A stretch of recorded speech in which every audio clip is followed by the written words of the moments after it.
जो हमारा वास्तविक घर नहीं है। यानी कि जो किराए का घर है उसको हमने अपना घर मान लिया है, यही है समस्या का कारण। नहीं समझे आप?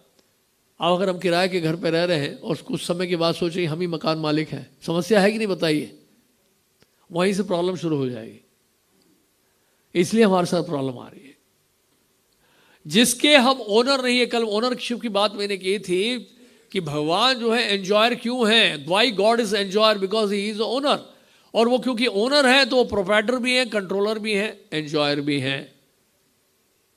और चूंकि हम लोग ओनर नहीं है तो नाम कंट्रोलर है ना एंजॉयर है।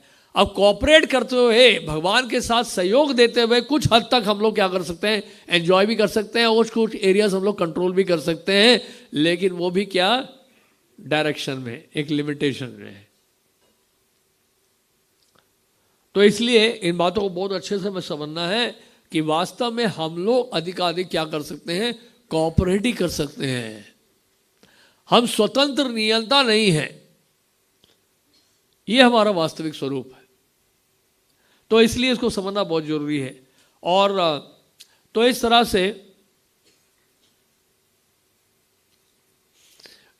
से जो है जीवात्मा यानी कि आत्मा जो है 84 लाख योनियों में इस तरह से भटकती रहती है। 84 लाख योनियां बताई गई हैं शास्त्रों में। तो 84 लाख योनियां जो हैं उसमें जीवात्माएं भटकती रहती हैं। क्यों भटकती रहती हैं? कि जब तक हमारी इच्छाएं पूरी नहीं होंगी तब तक जो है बार बार हमें शरीर बदलना पड़ेगा। वो इच्छाएं कौन सी हैं? वो इच्छाएं कहां से आ रही है? वो इच्छाएं आत्मा से ही आ रही है।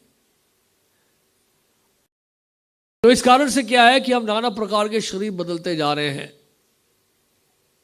और अपनी इच्छाओं को पूरा करने के लिए हम मानने के लिए तैयार नहीं हैं। हम मानने के लिए तैयार नहीं है कि बार बार शरीर बदलने पर भी हमारी इच्छाएं जो है पूरी नहीं होने वाली हैं, और क्योंकि इच्छाएं पूरी नहीं होगी इसलिए बार बार शरीर बदलते रहेंगे। तो ये खैर थियोरी ऑफ कर्मा है, इसको हम बाद में डिस्कस करेंगे। कहने का मतलब ये है कि ये 84 लाख योनियां हैं, अलग अलग योनियों में प्रवेश करना पड़ता है जीवात्मा को इस प्रकार से। इसलिए भगवान गीता में भी कह रहे हैं, दूसरा अध्याय के 20वें श्लोक में, न जायते म्रियते व कदाचिन नायम भूत्वा भविता न भूयः अजो नित्यः शाश्वतो अयम पुराणो न हन्यते हन्यमाने शरीर।